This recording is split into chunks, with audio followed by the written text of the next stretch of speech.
நீதிமொழிகள் 28ஆம் அதிகாரம்.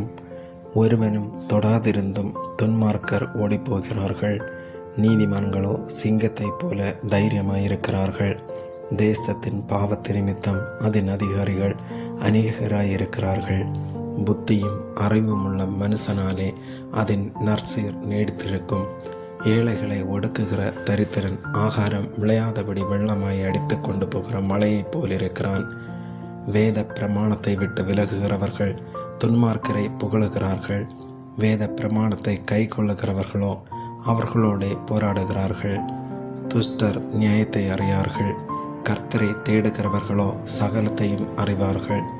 இரு வழிகளில் நடக்கிற திரியாவரக்காரன் ஐஸ்வர்யவனாயிருந்தாலும் நேர்மையாய் நடக்கிற தரித்திரன் அவனிலும் வாசி. வேத பிரமாணத்தை கை கொள்ளுகிறவன் விவேகமுள்ள புத்திரன். போஜன பிரியருக்கு தோழனாய் இருக்கிறவனோ தன் தகப்பனை அவமானப்படுத்துகிறான். அநியாய வட்டியினாலும் ஆதாயத்தினாலும் தன் ஆஸ்தியை பெருக பண்ணுகிறவன் தரித்திரர் பேரில் இறங்குகிறவனுக்காக அதை சேகரிக்கிறான். வேதத்தை கேளாதபடி தன் செவியை விலக்குகிறவனுடைய ஜெபமும் அருவருப்பானது. உத்தமர்களை மோசப்படுத்தி பொல்லாத வழியிலே நடத்துகிறவன் தான் வெட்டின குழியில் தானே விழுவான். உத்தமர்களோ நன்மையை சுதந்திரிப்பார்கள். ஐஸ்வர்யவான் தன் பார்வைக்கு ஞானவான், புத்தியுள்ள தரித்திரனோ அவனை பரிசோதிக்கிறான். நீதிமான்கள் களி கூறும்போது மகா கொண்டாட்டம் உண்டாகும். துன்மார்க்கர் எழும்பும் போதோ மனுஷர் மறைந்து கொள்ளுகிறார்கள். தன் பாவங்களை மறைக்கிறவன் வாழ்வடைய மாட்டான்.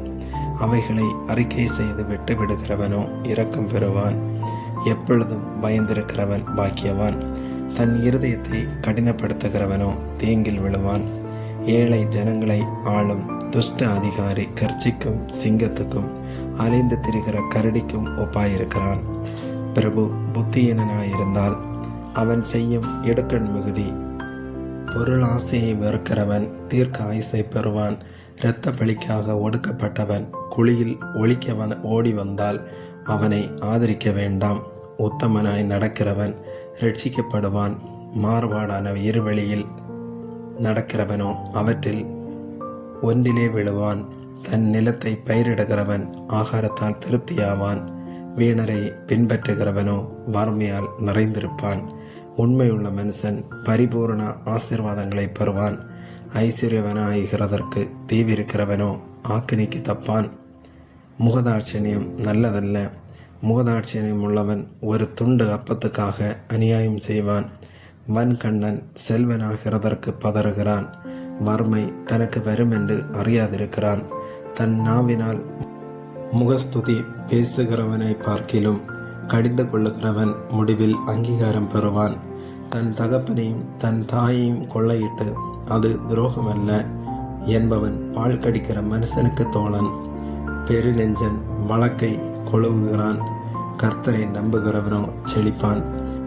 தன் இருதயத்தை நம்புகிறவன் மூடன். ஞானமாய் நடக்கிறவனோ ரட்சிக்கப்படுவான். தரித்திரருக்கு கொடுப்பவன் தாழ்ச்சியடையான். தன் கண்களை ஏழைகளுக்கு விலக்குகிறவனுக்கோ அநேக சாபங்கள் வரும். துன்மார்க்கர் எழும்போது மனுஷர் மறைந்து கொள்ளுகிறார்கள். அவர்கள் அழியும் போதோ நீதிமான்கள் பெருகுகிறார்கள். ஆமேன்.